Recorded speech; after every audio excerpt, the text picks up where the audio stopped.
തളിപ്പറമ്പ് പൂക്കോത്ത് നടയിൽ തകർന്ന സ്ലാബുകൾ പുനഃസ്ഥാപിച്ചു. നിരവധി പേർ സഞ്ചരിക്കുന്ന സ്ഥലത്ത് സ്ലാബുകൾ പലയിടങ്ങളിലായി തകർന്നിട്ടും യാതൊരുവിധ നടപടിയും സ്വീകരിക്കാത്തത് കണ്ണൂർ വിഷൻ റിപ്പോർട്ട് ചെയ്തിരുന്നു. തളിപ്പറമ്പ് പൂക്കോത്ത് നടയിലെ ഓവുചാലുകളുടെ സ്ലാബുകൾ വിവിധയിടങ്ങളിൽ മാസങ്ങളായി തകർന്ന അവസ്ഥയിലായിരുന്നു.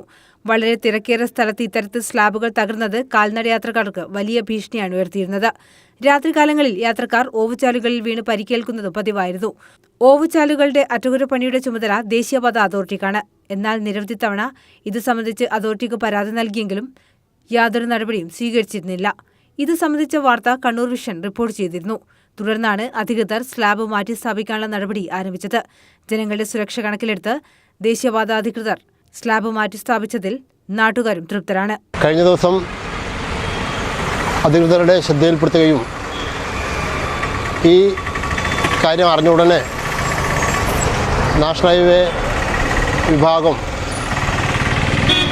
ഇപ്പോൾ ഞാൻ മനസ്സിലാക്കുന്നിടത്തോളം ഇവിടെ വന്നിട്ടുള്ളത് പുതിയ എ ആണ്. ആ എക്ക് ഈ കാര്യത്തിൻ്റെ ഗൗരവം മനസ്സിലാക്കുകയും ഇത്രയും പെട്ടെന്ന് തന്നെ ഈ സ്ലാബുകൾ മാറ്റുന്ന നടപടി എടുത്തതിൽ നാഷണൽ ഹൈവേ അധികൃതരോട് ഉള്ള നന്ദി അറിയിക്കുന്നു. News bureau, Taliparamba.